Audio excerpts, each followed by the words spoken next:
এই সন্তানটাকে কবরে কেমন কষ্ট দিতেছেন গো আল্লাহ, এই কষ্টটা একটু বুড়া মহিলাটার একটু দেখায়া দেন আল্লাহ, একটু কষ্টটার একটু মাটার দেখায়া দেন।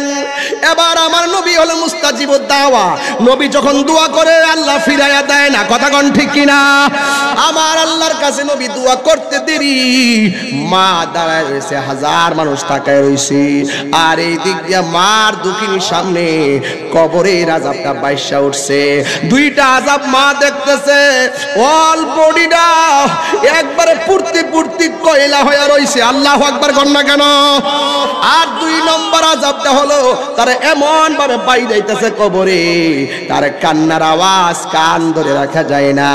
এবার আমার নবী ডাক দিয়া বলে, মা আপনার সন্তানটারে দেখছেননি? কয় হ দেখছি। কয় কি অবস্থা দেখছেন?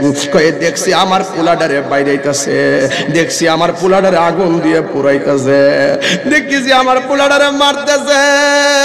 মা যখন দেখছে আগুন দিয়ে পুরাইতেছে, আরে মা কারে কয়, মা কারে কয়?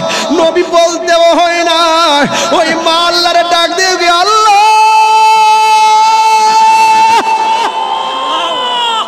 ও আল্লাহ, আমার জাদুমণি আমার কষ্ট দিচ্ছে, আর আমার জাদুমণি কবরে যাইয়া এমন ভাবে কষ্ট করব আমি মা সহ্য করতে পারবো না। ও আল্লাহ গো আল্লাহ, আমি যদি জানতাম আমি বদদুয়া করলে,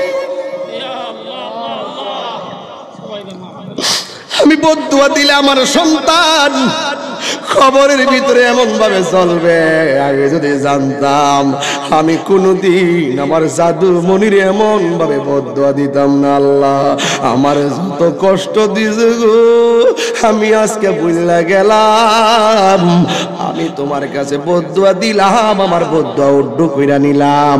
ও আল্লাহ তোমার কাছে ফরিয়াদ করি, আমার জাদু মনির কবরটারে জান্নাতের বাগান বানায়া দাও। এই কথাটা বলতে দেরি, আল্লাহ রহমতের দরিয়ায় জোশ মেরে উঠেছে। মেয়ে মহিলাটা দোয়া করে আমার নবীর সাথে আমিন বলে, আর জোরে কোনা সুবহানাল্লাহ। কবুলের জন্য আর কিছুই লাগে না রে বাবা, এই জন্য হাসতে হাসতে মারে দমক দিয়া কথা কইও না। তাহিরির সামনে ওয়াজ শুনবা, বাড়ি যায় মারে দমক দিবেন, আপনার মতো শ্রোতা তাহিরি দরকার নাই। আর তাহিরির কাছে মুরিদ হয়ে আব্বা আব্বা করবেন, বাড়ির মধ্যে গরু ছাগল নিয়ে যাইবেন। আমি তাহিরি, আপনার মতো মুরিদ আমার দরকার নাই। কারণ দুইটা মানুষ দোয়া করলো কবুল, বদদুয়া দিলেও কবুল। একটা হলো মা আর একটা হলো বাবা। আসমান এবং জমিনের মাঝখানে কোনো পর্দা থাকে না, ডাইরেক্ট আমার আল্লাহ কবুল করে ফেলায়। এই জন্য যুবক, মা বাবারে কোনোদিন কষ্ট দিও না রে বাবা। মা বাবা বদদুয়া দিল কবুল, মা বাবা দোয়া করলো কবুল। এই জন্য ভালোবাসবেন, দোয়া করলে ওলি হয়ে যাবেন, আর কষ্ট দিলে বদদুয়া দিলে জাহান্নামে জ্বলবেন। এই জন্য আমার নবী, আপনার নবী রাহমাতুল লিল আলামিন বলেছেন, রিদার রাব্বি ফি রিদাল ওয়ালিদাইন ওয়া সাকাতুর রাব্বি ফি সাকাতিল ওয়ালিদাইন। পিতামাতার সন্তুষ্টিতে আল্লাহর সন্তুষ্টি, পিতামাতার সন্তুষ্টিতে আল্লাহর সন্তুষ্টি।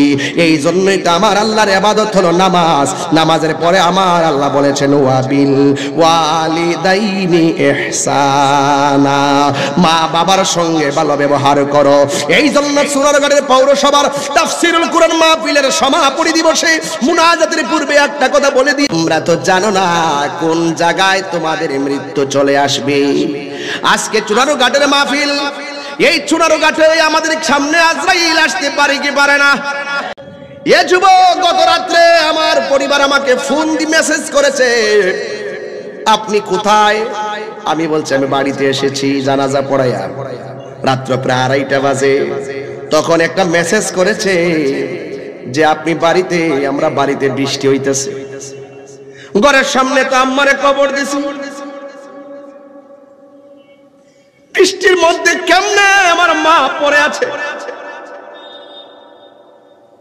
মুষলধারে বৃষ্টি চলতেছে, আমার মার কবরের উপরে দিয়ে বৃষ্টি পড়তেছে। এমন একটা মেসেজ যখন আমি দিয়েছি, কান্নার একটা রিয়েট দিয়ে বললাম অনেক কষ্ট লাগতেছে। যার চলে যায় সে বুঝে হায় বিচ্ছেদে কি যন্ত্রণা। অবুঝ শিশুর অবুঝ প্রশ্ন কি দিয়ে দিব সান্ত্বনা। যুবক ভাইয়ের আমার, কি দিয়ে সান্ত্বনা দিব? আরে আজকে আমার পরিবার তার মা হারাইছে, কিছুদিন আগে আমার 6 বছর হলো আমার বাবা হারাইছি, বকুল ভাই তার আব্বা হারাইছে। এমন অনেকের মা বাবা কবরের ভিতরে, বৃষ্টির পানিতে কবরের ভিতরে পড়ে আছে কি আছে না? এই কবরটা সত্য, কবরে আযাবও সত্য, দুনিয়াতে আসা যেমন সত্য, দুনিয়া থেকে বিদায় হওয়াটাও সত্য। চলে যেতে হবে, এই জন্য কেউ বাঁচতে পারবে না। আল্লাহ রাব্বুল আলামিনের হাবিব একদিন তিনি এক জানাজার ময়দানে গেলেন। জানাজার ময়দানে যাওয়ার পর আল্লাহর হাবিব ডাক দিয়ে বললেন, সাহাবারা তোমরা আল্লাহর কাছে কবর আযাব থেকে পানা চাও। রাসূলের সাহাবায়ে কেরাম বলেন, এই কথাটা বলতে দেরি আমরা নবীর চতুর্পাশে দাঁড়ায় গেলাম, যেন মনে হয় আমার নবী পাখির মতন দুইটা ডানা দিয়ে আমাদেরকে ছায়া দিতেছে। সুবহানাল্লাহ বলবেন না? নিজের হাত মুবারকের মধ্যে লাঠি মুবারক নিয়া গুরুস্থানে মাটির মধ্যে গাইরা বললেন, সাহাবীরা আল্লাহর কাছে কবর আযাবের পানা চাও। আপনারা জবান খুলে কোন কবর আযাব কি সত্য না মিথ্যা? আরো জোরে কোন সত্য না মিথ্যা? আরে এই কবর তো একদিন আমরা যাবই। যাওয়ার আগে আমার নবী বলছেন, পৃথিবীর মানুষ, একটা মানুষের দৈনন্দিন জীবনের শেষ সমাধির মুহূর্তটা সবচাইতে বড় কঠিন। এটার নাম হলো সাকরাতুল মাউত। আজরাইলে ঘরের দরজায় ঢুকলে রক্তগুলা পানি হয়ে যাবে। আজরাইলে ঘরের দরজায় এসে দাও মারবে, দাও এমন দাও মারবে, আমার পাশে আমার বাপ বসে আছে। আমার বাপ আজরাইলের ধাও সম্পর্কে অবহিত নয়, আমার পাশে আমার মা বসে থাকবে। আমার আম্মা ওই আজরাইলের ধাও দেখা অভ্যস্ত নয়, কেউ টের পাবে না। আমার নবী, আপনার নবী বলে, আজরাইলে যখন ধাওটা মারবো রে পৌরসভার চুনারো ঘাটের বাবা, ওই মুহূর্তে মানুষের গলাটা এমন ভাবে শুকায়া যাবে। এ আমার বন্ধু, এ যুবক, তুমি শক্তিশালী হও, কিন্তু আজরাইলের মোকাবেলায় তুমি কিছুই করতে পারবে না। কথা বলো ঠিক কিনা? কিন্তু আজরাইলে ধাও মেরে দেওয়ার সময় আমার নবী, আপনার নবী বলেন, গলাটা এমন ভাবে শুকায়া যাবে, 7 সমুদ্র 13 নদীর পানি মুখের মধ্যে ঢেলে দিলেও 1 সেকেন্ডের জন্য পানি তৃষ্ণা মিটবে না। আরে দুনিয়াতে হাত ভাঙা গেলে এক্সরে মেশিন ধরে ফেলে, পা ভাঙা গেলে এক্সরে মেশিন দিয়ে এক্সরে করে।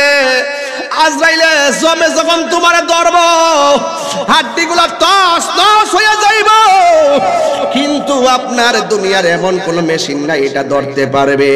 যার ব্যথা একমাত্র সে বুঝবে মরণ যন্ত্রণা কত কঠিন। এই জন্য আল্লাহর হাবিব বলেন, একটা মানুষ মারা যাওয়ার পর যদি তার জিহ্বার মধ্যে কামড় দেয়, চোখ দুইটা উল্টায়া দেয়, পায়খানা প্রস্রাব করে বসায় দেয়, মনে রাখবা তার মরণের লক্ষণটা বেশি ভালো না। সাহাবায়ে কেরামকে নবী বলে, আমার নবীর সাহাবীরা কয়, ইয়া রাসূলুল্লাহ কোন লক্ষণটা ভালো?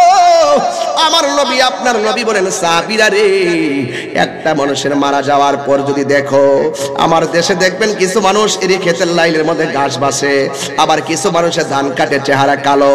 লোকটা মারা যাওয়ার পর, সুলতান ভাই, লোকটা মারা যাওয়ার পর গোসল করার পর, হ্যাঁ, এমন কিছু আছে কিনা একদম কালো মানুষ, সারা জীবনে একদম কালো, একদম মেচে মেচে কালো।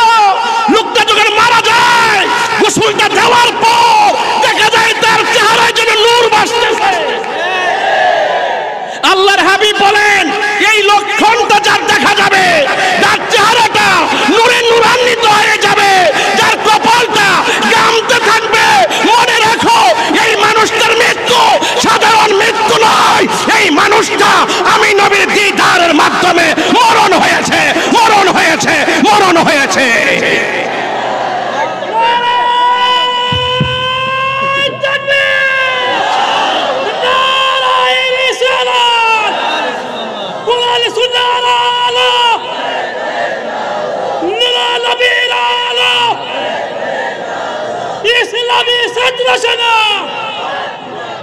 আল্লাহু আকবার বলেন, আর আল্লাহু আকবার বলেন। এমন মরণ আমরা চাই কি চাই না? আরো জোরে, আরো জোরে।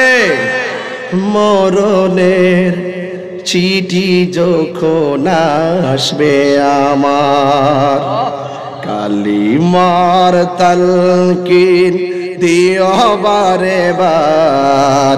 মরণের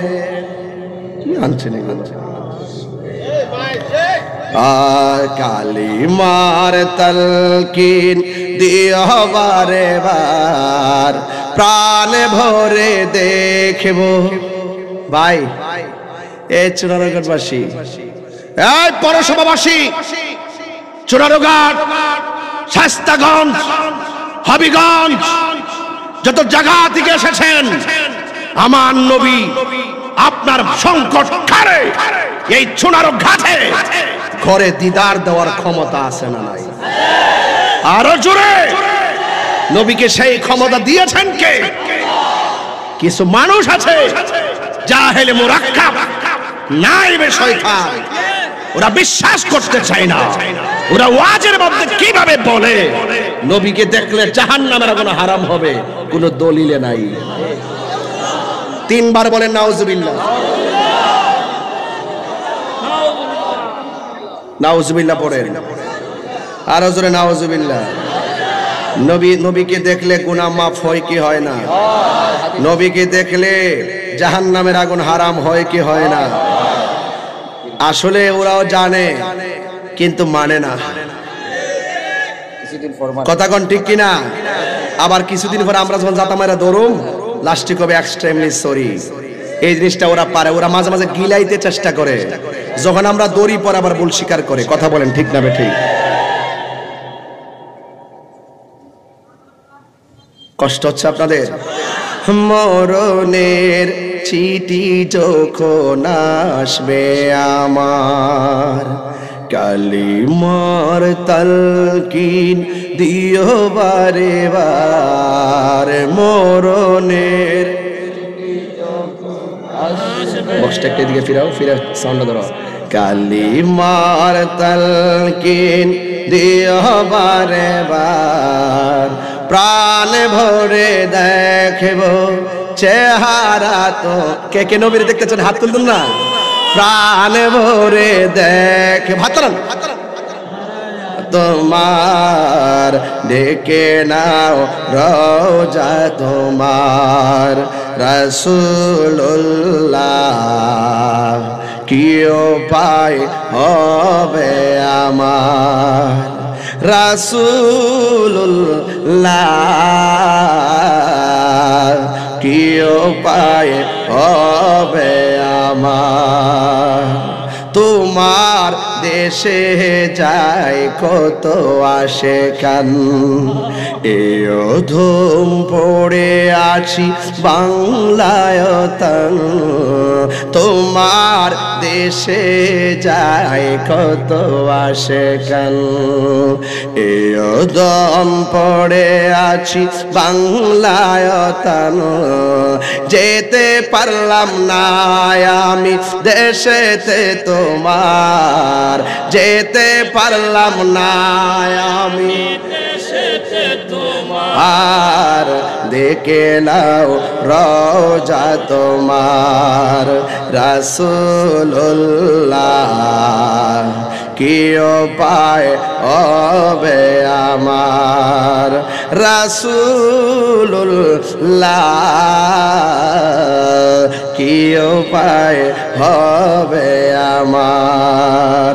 ওই মদিনার পথের ধুলি মাখতাম আমি পেলে সুরমা বলি, ওই মদিনার পথের ধুলি মাখতাম আমি পেলে সুরমা বলে।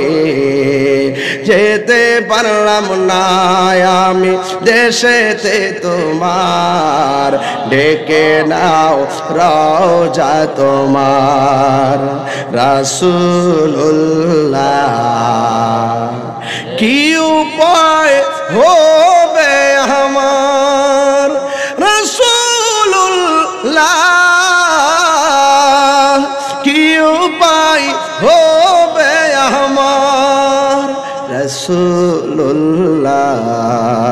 সুবহানাল্লাহ বলতেন না?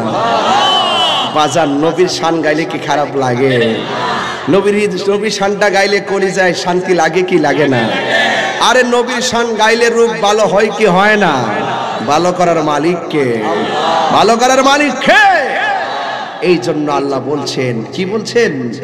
আফালা ইয়ালামু ইযা বুসিরা মা ফিল কবুর। তারা কি কবর সম্পর্কে অবগত নয়? কবরটা কি সাধারণ জায়গা?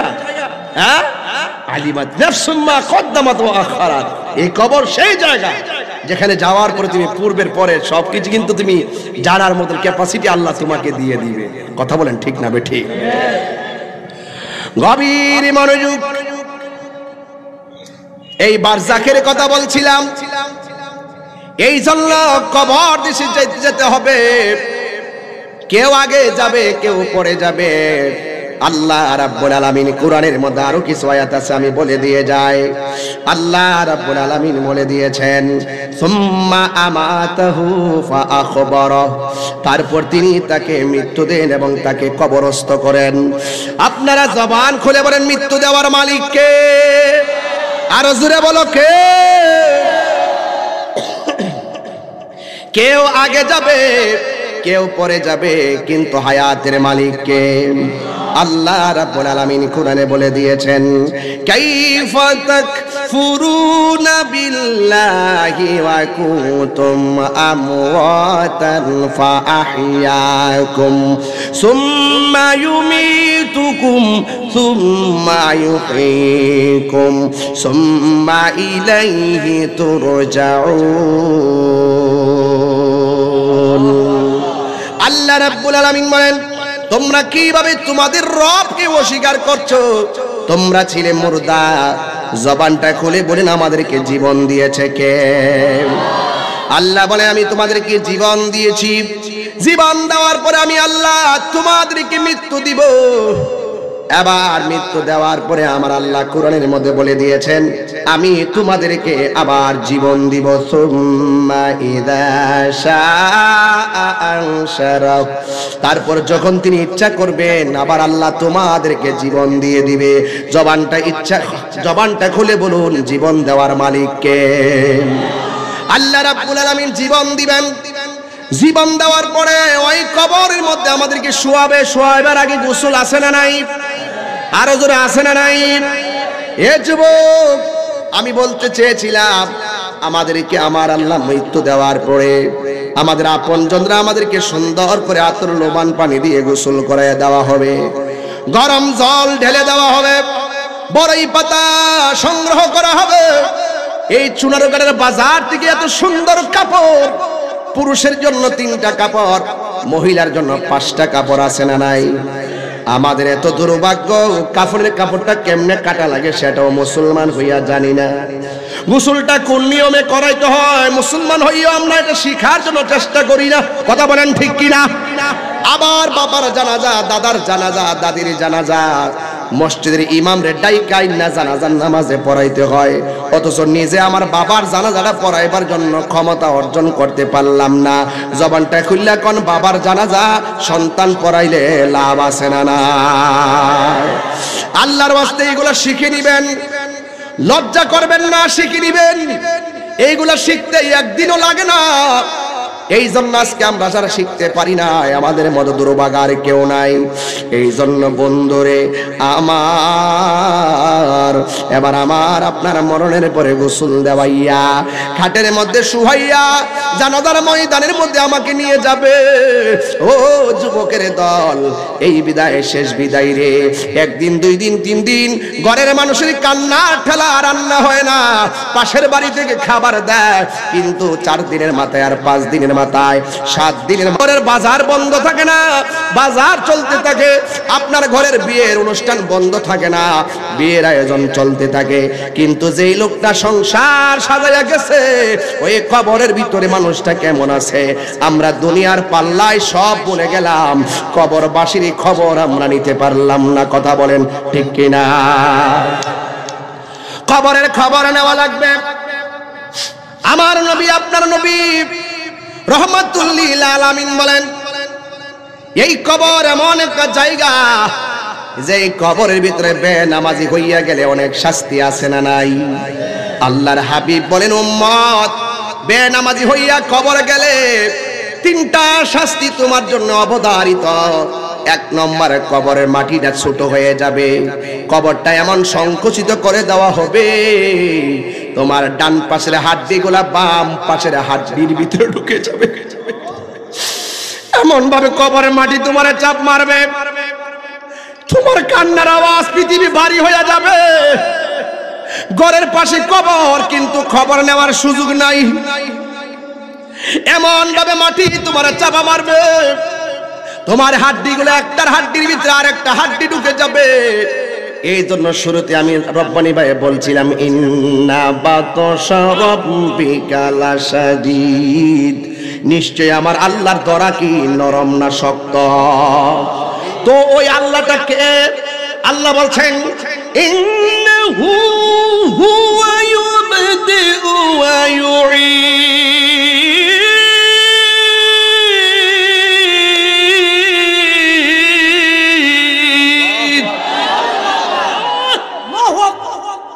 আল্লাহ হলেন তিনি যিনি আমার শুরুর মালিক, আল্লাহ হলেন তিনি যিনি আমার শেষের মালিক। আমার শুরু হলো জন্ম দিয়া, শেষ হয়ে গেল মৃত্যু দিয়া। কথা কোন?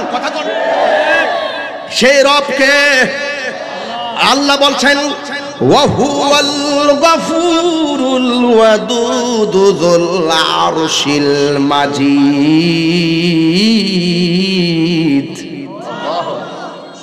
আল্লাহ হলেন তিনি যিনি প্রেমময়। He is the forgiving and loving.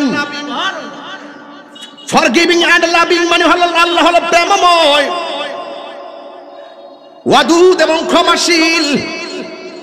এর যুবক আল্লাহ ক্ষমাশীল, আল্লাহ প্রেমময়। সেই রব আমাদেরকে মৃত্যু দিয়ে দিবে। আমার নবী বলে, বেনামাজি হইয়া কবরে গেলে যে তিনটা শাস্তির এক নম্বর শাস্তি হলো কবর মাটি তোমারে চাপা মারবে। এমন একটা চাপা দিবে। এই যুবক আমার দিকে তাকাও, তোমাকে মসজিদ থেকে প্রতিদিন বলা হচ্ছে,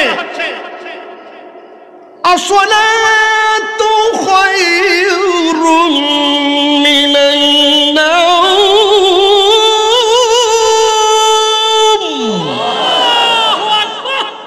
কেমন করে তুমি বিছানায় পিঠ লাগাও, কেমন করে তুমি বালিশের মধ্যে মাথা ঢাকাও, কেমন করে ফজরের টাইমে মোবাইল চালিয়ে ঘুমায় যাও। কুমকুম ইয়া হাবিবি কাম তানাম আশ-শামসু ওয়াল কামারু লা ইয়ানাম। তোমাকে বলা হচ্ছে, আসমান থেকে ডাক দেওয়া হচ্ছে, এই উঠো উঠো, সুবহুন কুদ্দুসুন। কার মেরে কোন সুবহানাল্লাহ।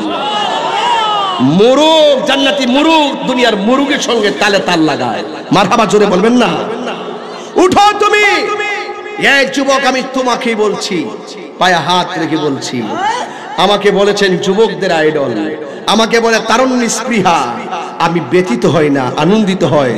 তবে পুলকিত হতাম তখনই যখন আমি শুনতাম এই তাহির হুজুরের ওয়াজ তাফসীর মাহফিল থেকে শোনার পরে প্রত্যেকটা ছেলে নামাজি হয়ে গেছে।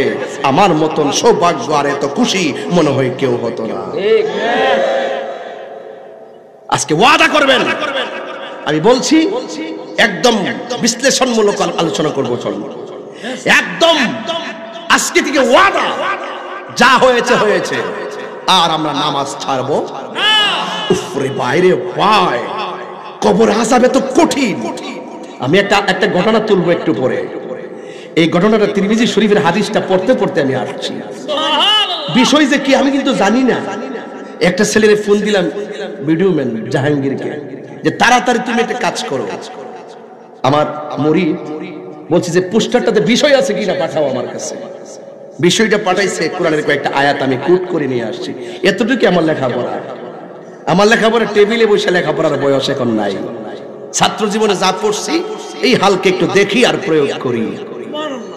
আলহামদুলিল্লাহ বলেন। যুবক যুবক আপনার মতন বহু যুবক আমি দেখছি, রাস্তা দিয়া যাই রব্বানি ভাই, দেখি যে ট্রাকের সাথে বাড়ি খায়া ঠিক এইভাবে কাটাইতেছে, এইভাবে রক্তগুলো ভাসতেছে, একটা মানুষ ধরে না। ওই দিন আমার এক ভাগ্নি পাখি কইরা নাম ফোন দিছে, আমার বাগিনার নাম হলো দেলোয়ার, সে বিদেশে থাকে, উপর থেকে পড়ে, মাথাটা ফেটে গেছে। আমার বলতেছে মামা আধাটা ঘন্টা, একটা ঘন্টা আমার ভাইটাই রাস্তায় চিৎকার পারলো, রক্ত ভাসতেছে, মানুষ ভিডিও করতেছে, কেউ ধরে না। বাইরে এই পৃথিবীর সুখের সময় আপনার বন্ধুর অভাব নাই। একবার দুঃখে পড়ে দেখেন, একবার টাকার ক্রাইসিসে পড়ে দেখেন, একবার অসুস্থতার ক্রাইসিস নিয়ে পড়ে থাকেন, একবার বিপদে পড়ে দেখেন, আপনার পাশে কেউ দাঁড়াবে না। যিনি সব সময় আছেন, হুয়াল আউয়াল ওয়াল আখির ওয়াজ যাহির ওয়াল বাতিন, he is the first, last, open and secret. He is our creator and almighty. তিনি আপনার সুখে দুঃখে ওপেনে প্রকাশ্যে একটু দরদ নিয়ে ডাক দিবেন, টাকা লাগে না। কি লাগে না? টাকা লাগে না। একটু দরদ দিয়ে ডাক দিবেন, আল্লাহর কসম একটু দরদ দিয়ে ডাক দিবেন। তিনি দয়ার সাগর, তিনি রহমান, তিনি গফফার, তিনি সত্তার, তিনি ইয়াসাল জালালি ওয়াল ইকরাম। তাকে চাইবেন, এক হাত বাড়ায় দিবেন, দেখবেন তিনি আপনার দিকে দুইবার নজর দিয়ে দিবেন। আপনি তার দিকে হেঁটে যাবেন, তিনি দ্রুত আপনার কাছে চলে আসবেন। টাকা লাগে না, পয়সা লাগে না, খবরদার একটা লবিং লাগে। রাহমাতুল্লিল আলামিন, একটা লবিং লাগে। কেন? আল্লাহ মানা নবী মানা নয়, নবী মানলেই আল্লাহ মানা হয়। আরো জোরে বলুন না, আল্লাহু আকবার, জোরে বলেন না। যুবক, এ যুবক, আপনাকে বলছি, নামাজ যে পড়েন তাকবীর বাদে কি বাদে না? রুকু করে কি করে না? সেজদা করে কি করে না? 24 ঘন্টায় কি সেজদা করতে হয়? 24 ঘন্টার ভিতরে সব মিলাই 1 ঘন্টা লাগে না। আল্লাহ বলছে আমি যে তোরে বানাইছি, আমি যে তোরে বানাইছি, খলাকতু বিয়াদাইয়া, আমি তো তোরে আমার নিজের হাত দিয়া বানাইছি। আল্লাহু আকবার, সুবহানাল্লাহ বলবেন না? একটু যুবকের আওয়াজটা বড় হবে, সুবহানাল্লাহ জোরে বলেন। আল্লাহকে বান্দা আমি যে তোরে নিজের হাত দিয়ে বানাইছি, অনেক মায়া কইরা বানাইছি।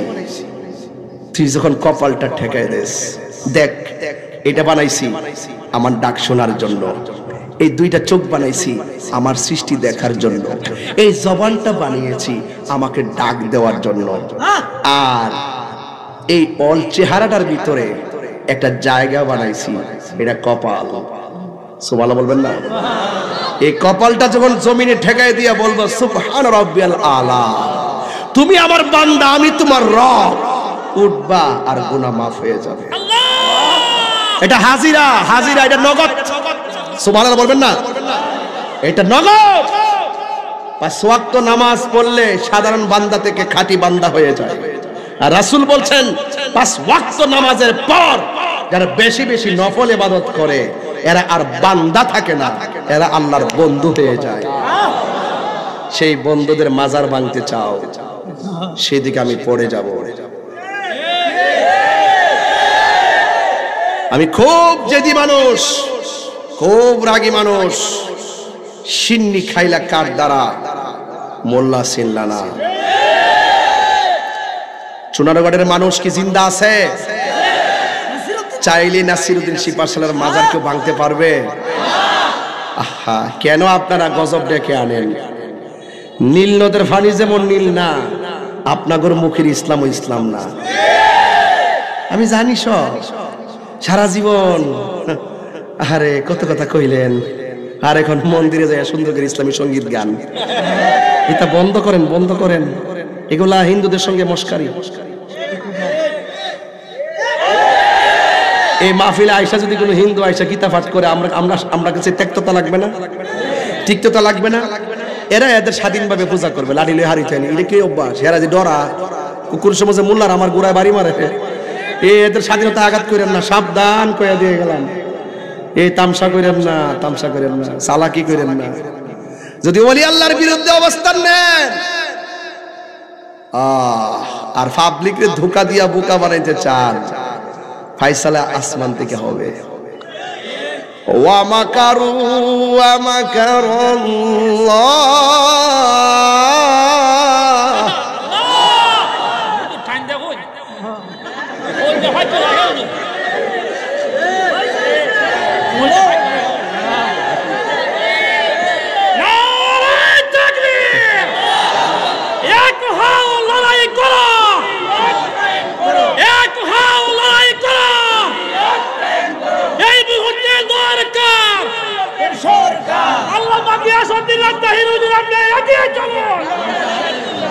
আচ্ছা আমার লোক যাইস না, বিপদ আছে।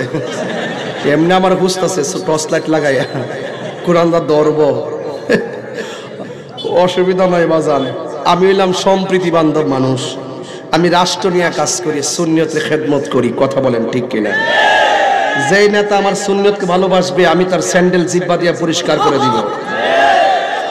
যেই নেতা আমার নবীরে ভালোবাসবে না, নবীর বিরোধিতা করবে, তার ছায়ার মধ্যে আমি পা দিব না। তাই নতুন কেউ না, সাবধান। ওলি আল্লাহর বিরুদ্ধে কথা বললে ফায়সালা আল্লাহর পক্ষ থেকে হবে, হবে কিনা? হাদিসে কুদসি, মান আদালি ওয়ালিয়ান ফাকাদ আযানতুহু বিল হারবে। যারা ওলি আল্লাহর সঙ্গে বেয়াদবি করবে আল্লাহর পক্ষ থেকে গজব আসবে। কি আসবে? আরো কি আসবে? আমি কষ্ট পাইছি, মাজারের উপরে জুতা লইয়া উঠতে হাত দিয়ে বাইরে মাজারে আগুন লাগাই দিছে। আমরা অ্যাডভোকেট ভাই আছে না, অ্যাডভোকেট ভাই, ওই যে আমাদের অ্যাডভোকেট ভাই, ওই যে আর সিরাজ আলী ভাই, ও এই যে একটা লোক আছেন সিরাজ আলী ভাইয়ের সাথে আমি একটা প্রশ্ন রাখি। আপনার বাবার কবর, দাদার কবর, দাদির কবর, অথবা আমার বাপের কবর, দাদার কবর, এই কবরটার ভিতরে কেউ কেউ লাথি দেওয়ার অধিকার আছে?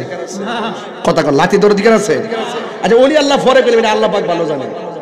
কিন্তু যারা মাজার উঠে এটা কবর যদি ধরেন, এই কবর উঠতেও কি লাথি দিতে পারবে? এই কবর কি আগুন ধরাইতে পারবে? এগুলো কেমন কথা মিয়া? এগুলো কি কথা? এটা কি দেশ? এটার জন্য আমরা এই শাহজালাল 360টা উলিয়া এই দেশে ইস্তেমাল ছিল। হক কথা কর না, হক কথা না কইলে ফার খাইবেন, হক কথা না বললে ফিডা খাইবেন। মাটির উপরে না নিচে? আর যদি আল্লাহ যদি ধরে, মানে আদালি ওয়ালিয়ান ফাকাদ আযানতু বিল হারবে, আল্লাহর পক্ষ থেকে ফায়সালা আসবে। কথা বলেন ঠিক কিনা? যুবক আমি তোমারই বলছি, ওলি আল্লাহ হইতে গেলে নামাজ দরকার আছে না নাই? বাইরে ফাওড়া দিয়ে কই বেনামাজির শাস্তি কবরে কঠিন। আল্লাহর হাবিব বলছেন, আমি মেরাজে গেছি, মেরাজে যাওয়ার পর আমি দেখছি জাহান্নামের আগুন। মেরাজে যাওয়ার পর আমি বহুত আযাব দেখছি, কিন্তু সবচাইতে ভয়ঙ্কর আযাব দেখছি কবরের আযাব। তা আপনি সহ্য করবেন কেমনে? কেমনে সহ্য করবেন? আল্লাহর হাবিব বলেন, বেনামাজির কবরে 3টা শাস্তি। 1 নম্বরের শাস্তি হলো বেনামাজির কবরে 2 পাশের মাটি সংকুচিত করে দেওয়া হবে, এমন ছোট করে দেওয়া হবে, হাড্ডিগুলা গুড়া বানায় ফেলাইব।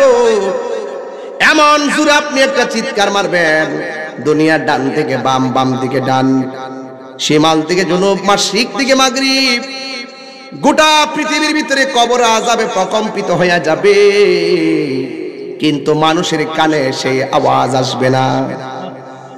আল্লাহর হাবিব বলেন, সাহাবায়ে কেরাম, কবর আযাবের কষ্টের আওয়াজ যদি, হুঙ্কার যদি মানুষের কানের মধ্যে লাগতো, মানুষের কান ফেটে রক্তাক্ত হয়ে মানুষ মারা যেত। কিন্তু দুনিয়ার পশু পাখিগুলা, বিশেষ করে গরু দেখবেন গরুস্থানে বাইন্দা রাখলে ঘাস খাইতেছে, ঘাস খাইতেছে, হঠাৎ কইরা ঘাস খাইতেছে, হঠাৎ করে দেখবেন গরুটা রশি ছিঁড়া দৌড় মারে। কেন দৌড় মারে জানেননি? একটা মাত্র কারণ, কারণ গরু ছাগল চতুষ্পদ জন্তুরা কবরের ভয়ঙ্কর কান্নার আওয়াজ শুনে। কথা বলেন ঠিক কিনা?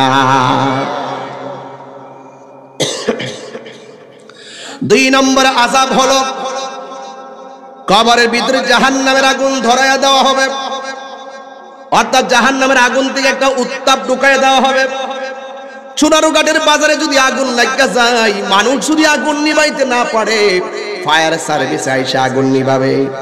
কিন্তু পৌরসভার পাশে গুরুস্থান আসেনি রে ভাই, ওই গুরুস্থানে শত শত মানুষের কবরে আগুন দিয়া জ্বলতেছে।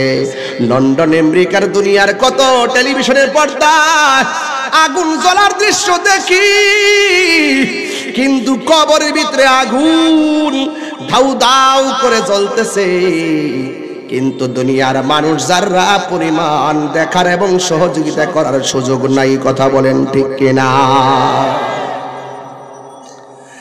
এই জন্য আমার যুবক ভাইয়েরা,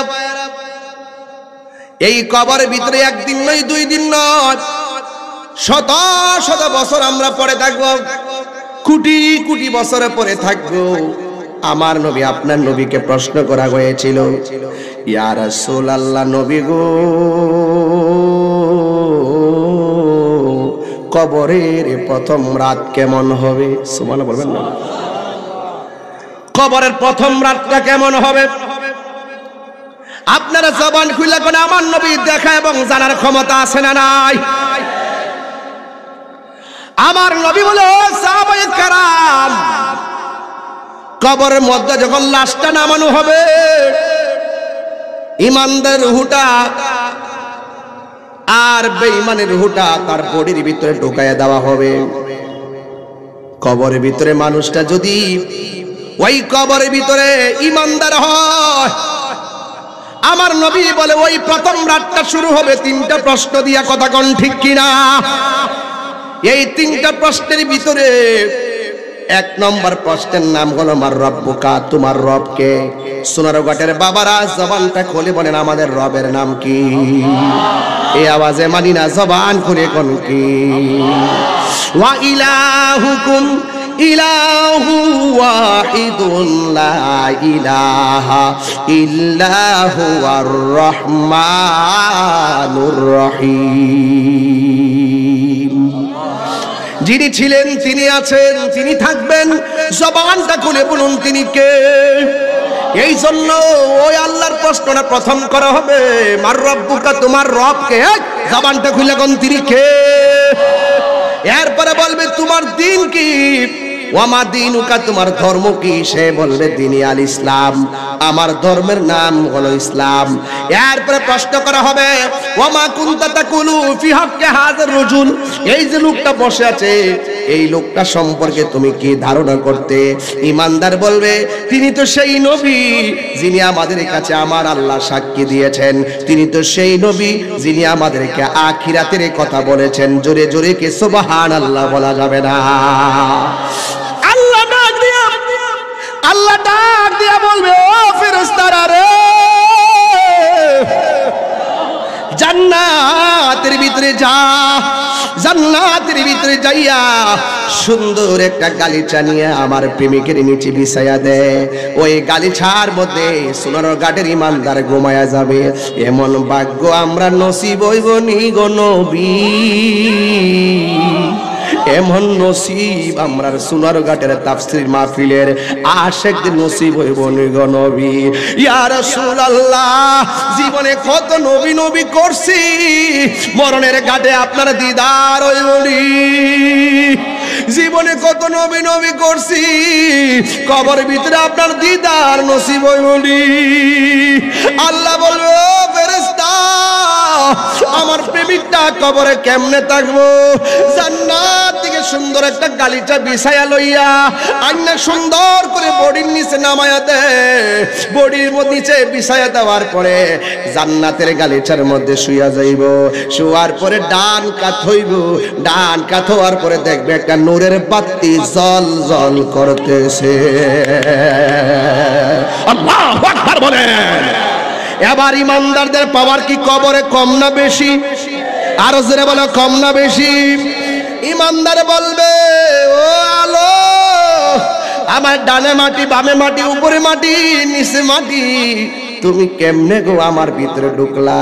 তাই আমি দুনিয়ার কোন কৃত্রিম আলো নয়, আমি দুনিয়ার অন্য কোন গতানুগতিক আলো নয়, আমার চিননি আমি কেডা? আমি হইলাম দুনিয়ার তোমার নেক আমল। ইল্লাল্লাযীনা আমানু ওয়া আমিলুস সালিহাত, আমি হইলাম তোমার নেক আমল। এখন প্রশ্ন আসবে, হুজুর আমল আসছে পরে আলো দেওয়ার জন্য, কয় আলো তো আসতো না যদি ঈমান না থাকতো। কথা বল না কেন, কথা বল না কেন? এই যে কবরে প্রথম রাত্রে তিনটা প্রশ্ন, এই প্রশ্নগুলো হলো ঈমানি প্রশ্ন, এরপরে যা হবে সব আমলি। কথা কোন ঠিক কিনা? রাসূল বলে এই প্রশ্নের উত্তর দিতে পারলেই কবর যার ভালো হয়ে যাবে, হাসরের ময়দান তার ভালো হয়ে যাবে।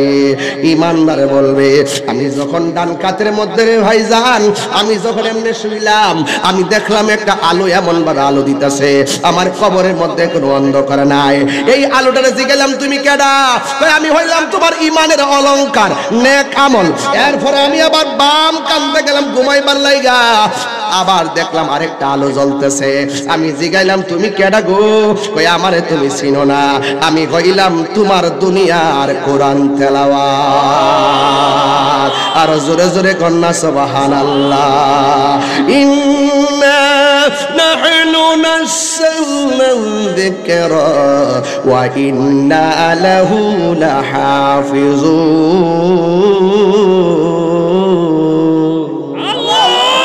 আল্লাহ বলতেছেন, এই কোরআন আমি আল্লাহ নাজিল করেছি, এই কোরআন হেফাজতের দায়িত্ব আমি আল্লাহর হাতে রেখে দিয়েছি। হাদিস শরীফে আমার নবী বলেছেন, এই কোরআনের সঙ্গে যারা সম্পর্ক রাখবে, ওয়াল্লাযীনা কাফারু ওয়া কাযযাবু বিআয়াতিনা ফাউলাইকা লাহুম আযাবুম মুহিন। ওয়াল্লাযীনা হাজারু ফি সাবিলিল্লাহি সুম্মা কুতিলু আও মাতু লা ইয়ারযুকান্নাহুমুল্লাহু রিজকান হাসানা ওয়া ইন্নাল্লাহা লাহুয়া খায়রুর রাযিকিন। এই কোরআন যারা তেলাওয়াত করবে, আমার নবী বলে, বান্দা যদি জাহান্নামে থেকে রওনা দেয়, এই কোরআনটা ডাইরেক্ট সামনে দাঁড়ায়া যাবে। আল্লাহু আকবার বলেন না কেন? এই কোরআনটা দাঁড়ায়া বলবে, আল্লাহ ও আল্লাহ গো, এই কোরআনটা সে এমন ভাবে তেলাওয়াত করছে, তেলাওয়াত করার সময় চোখের পানি ফালা ফালা কাঁদছে। এই কোরআনটা এমন ভাবে তেলাওয়াত করছে, তেলাওয়াত করার সময় এমন ভাবে চোখের পানি ফালায়া ফালায়া কাঁদছে। আর রহমান আল্লামাল কোরআন খলাকাল ইনসান আল্লামাহুল বায়ান, এমন ভাবে চোখের পানি ফালায়া ফালায়া কাঁদছে। আল্লাহ, আমি কোরআন তেলাওয়াতকারীর জন্য তোমার কাছে সুপারিশ করলাম। আমার নবী আপনার নবী বলে রে বন্ধু, ওই তেলাওয়াতকারীর সুপারিশে, ওই কোরআনের সুপারিশে আমার আল্লাহ তেলাওয়াতকারীকে জান্নাত দিয়ে দিবে। জিজ্ঞাসা করা হয়, তুমি কে? এ যুবক, তোরে কইয়া দিয়া যায়, ভালো করে 10টা সূরা মুখস্থ করতে পারলা না। শৈশব থেকে মোবাইল তোমার কি জাদু করছে? তুমি 10টা সূরা ভালো করে শুদ্ধ করে পড়তে পারলা না, বুড়া কালে তো আরো পড়তে পারবা না। এই জন্য এখনো সময় আছে, হুজুরের কাছে যায় কোরআনের 10টা সূরা অন্তত মুখস্থ করো। মৃত্যুর আগ পর্যন্ত নামাজ আছে।